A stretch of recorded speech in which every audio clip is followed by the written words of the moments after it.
안녕, 김야웨요.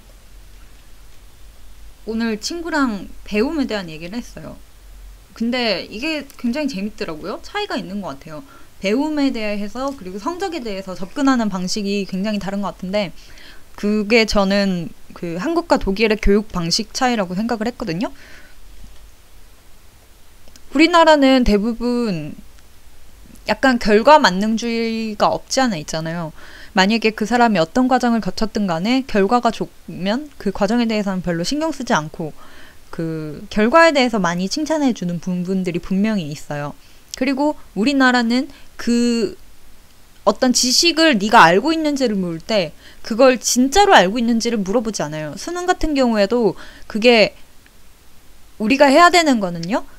다섯 개의 답안 중에서 올바른 답안을 찾는 거지 그거를 증명하거나 그거를 정말로 풀어내는 문제로 나오지 않아요. 여러분이 정말로 그 답에 문제에 대한 답을 알아서 그 답을 맞춘 것과 그냥 찍었는데 우연히 맞았다는 것과의 점수 차이가 없어요. 근데 정말로 그 두 가지의 지식에 차이가 있을까요? 뭐 당연히 있겠죠. 찍어서 맞춘 거랑 그냥 진짜 알아서 푼 거랑 어떻게 같겠어요. 근데 우리나라 같은 경우에는 아무래도 그런 부분에 많이 익숙해져 있는 게 아닌가라는 생각을 했어요. 여기 두 마리의 고양이가 있다고 칩시다. 한 마리 고양이는 벼락치기를 했어요. 시험 기간 전에. 벼락이 쳤어요. 꽉꽉꽉꽉꽉꽉. 그리고 족보도 있었어요. 그래서 이 고양이는 3일 밤을 새고 시험을 아주 잘 쳐서 아주 잘 쳐서 A뿔을 받았습니다. 근데 당연히 시험 치고 난 다음에 모든 걸 다 까먹었죠. 두 번째 고양이는 평소에 열심히 공부를 했어요. 평소에 열심히 공부도 하고 이제 뭐 관련된 책 같은 것도 찾아 읽고 그런데 뭐 족보를 구하거나 따로 공부하진 않았어요. 시험 기간에 시험이라서 더 빡세게 공부하고 이런 게 없어서 아무래도 그러니까 고양이가 공부했던 것하고 교수님이 물어보시는 개념들하고의 약간의 차이가 있어서 그냥 빗불을 맞았어요. 그러면은 여러분은 이거에 대해서 어떻게 생각하세요? 여러분은 이 애가 뭐 잘못됐다거나 뭐 그렇게 생각하세요? 저는 한 번도 그렇게 생각해 본 적이 없거든요. 그냥 얘가 좀 더 요령이 좋은 거고 얘가 사회생활 사는 법을 아는 거고 얘는 요령이 없는 거고 저는 그렇게 생각을 했는데 이제 친구랑 이제 얘기를 해보면은 이래선 안 된다 이런 의견들도 많이 나오고요. 이건 진짜 배움이 아니다. 이거는 시험이 만약에 이렇게 그 제대로 된 지식의 정도를 측정을 할 수가 없다면은 그거는 그 시험으로서의 막 가치라고 해야 되나? 의미라는 게 그렇게까지 많지 않다. 이런 얘기들이 있고 그 다음에 오늘 친구랑 했던 얘기는 오늘 친구가 했던 얘기는 저희 학교에는 이게 그 다들 공공연하게 쓰는 사이트가 하나 있어요. 거기에 족보 같은 게 다 올라와요. 근데 그 사이트가 망해야지 우리가 공부를 좀 더 하고 그럴 텐데 그 다음에 우리의 좀 악명도 좀 사라지고 그럴 텐데 그런 얘기를 하더라고요.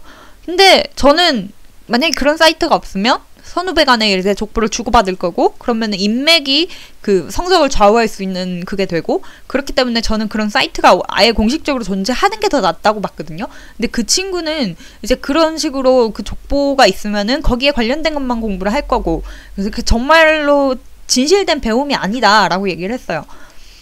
그 진실된 배움에 대한 개념이라는 게 굉장히 독일식 교육을 받아온 사람들과 한국식 교육을 받아온 사람들 간의 차이가 나는 것 같아요.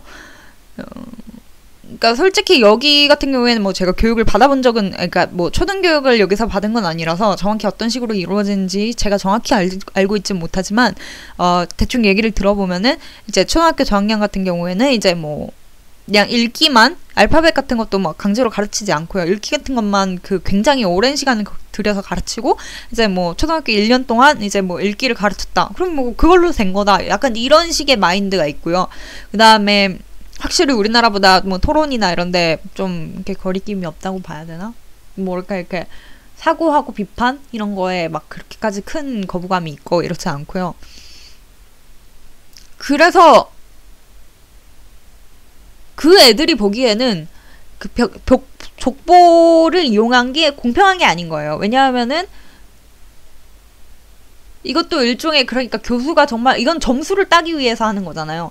그러니까 점수를 따기 위해서, 오로지 점수를 따기 위해 정말로 배우는 게 아니라 오로지 점수를 더 높은 점수를 따기 위한 행동이라는 게 비판할 만한 거라는 거죠. 제 생각은, 제 마인드셋은, 물론 이게 정확히 네가 무언가를 배움을 추구하고 있다면은 네가 해야 할 행동은 아니지만 그래도 사회가 권장하는 것이고 그냥 어쩔 수 없는 것이기 때문에 네가 이걸 받아들여야 한다는 게 제 언제나 생각이었거든요. 그러니까 그게 당연한 거고, 그게 옳진 않지만 당연한 거고, 당연한 거기 때문에 나는 어떠한 비판을 가할 수도 없고 고치려고 생각을 해볼 수도 없고, 그냥 다 그런데 뭐, 이런 정도의 생각이 제 마인드셋이거든요. 저는 두 가지 다 해봤어요. 두 가지 다 해봤는데 개인적으로는 이거는 하기 싫더라고요. 더 전에 한번 이렇게 굉장히 이제 교수님이 추천해주신 책 같은 것들 다 찾아 읽고 그런 식으로 공부를 했던 적이 있었는데, 정작 그 개념에 들어가는 이제 뭐 빡센 공부, 그 단어 다 외우고 개념에 설명할 수 있는 거 이런 거 다 외우고 이거 하나도 안 하고 들어갔다가 완전 죽 쓰고 나온 적이 있거든요. 그거 같은 경우에는 학기 초에 시간은 되게 많이 들였는데 성적은 정말 그지같이 받은 경우. 아마 애초에 그런 노력을 하나도 안 들이고 그냥 시험 공부만 했더라면 성적이 훨씬 더 잘 나왔을 거예요. 저는 하지만 그 책을 읽고 추가적인 레퍼런스를 읽으면서 내가 배웠던 지식은 시험 기간에 벼락치기를 해서 얻은 것보다 훨씬 더 오래 가거든요. 하지만 성적은 그걸 반영을 하지 못하죠. 이런 차이가 있는 것 같아요. 이제 뭐 다른 probabilistic modeling 수업을 들었었는데 거기서 교수님이 그 예시를 이런 식으로 드시더라고요.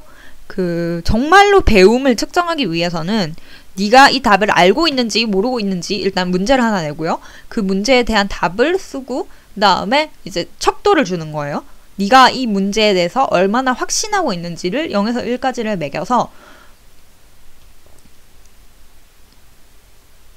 네가 이거에 대해서 얼마나 확신하는지에 따라서 이 점수가 다르게 주어져야 된다는 얘기를 하셨거든요.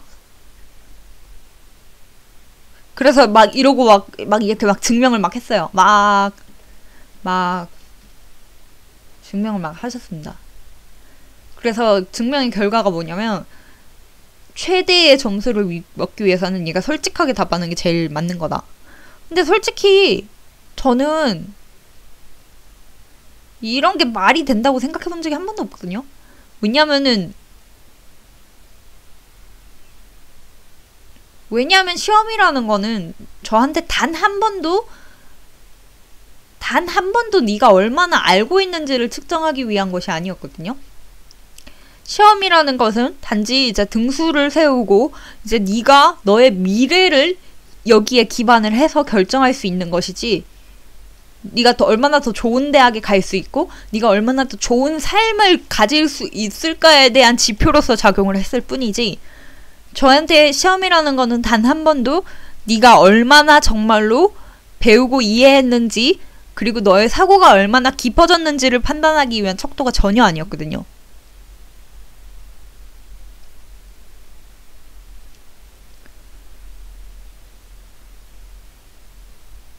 그런 차이들이 있는 것 같아요. 근데 모르겠어요. 여전히 모르겠어요.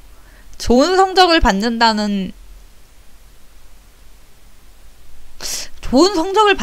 거요? 모르겠어요. 저한테 좋은 성적을 받는다는 거는 이제 요새는 어떤 의미냐면은 그 사람이 거기에 대해서 얼마나 심각한가.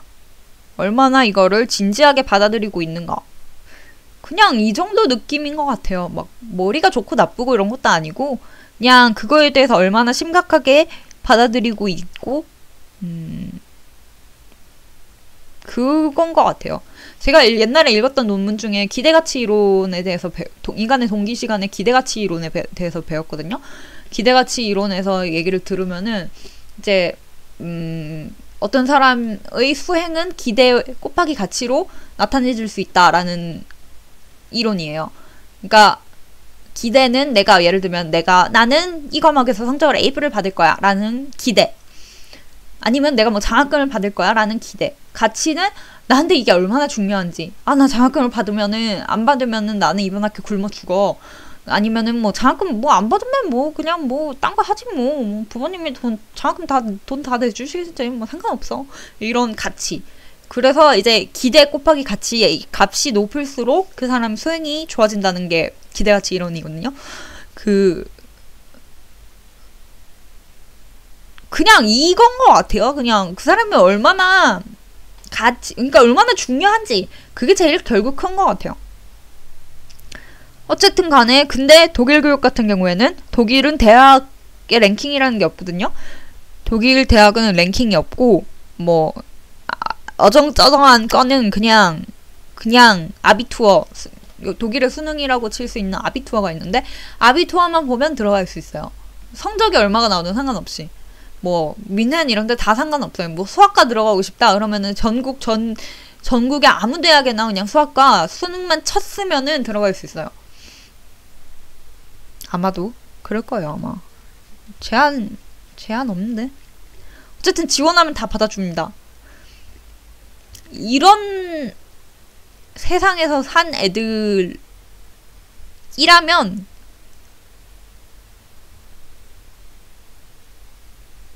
정말로 학습이 아니라 어떻게 보면 꼼수를 부려서 좋은 성적을 받아낸 것에 대해서 부정적인 의견을 가질 수 있겠다는 생각이 들었어요. 참 재미있는 부분이죠. 우리나라에서 이런 생각하기 정말 쉽지 않을 것 같아요. 어쨌든 그래서 흥미로운 부분이 아닌가라고 생각을 해서 얘기를 잠깐 해봤습니다. 우리 건물에 열쇠를 도둑 맞았대요. 마스터키를 도둑 맞았대요. 그래서 겁나 이렇게 새 열쇠 준다고 기다리라 그러는데 언제 줄런지 나 또 4시에 나가야 되는데 누구 왔나 지금? 어쨌든 그래서 그냥 교육에 대한 이야기를 잠깐 해보았습니다. 안녕.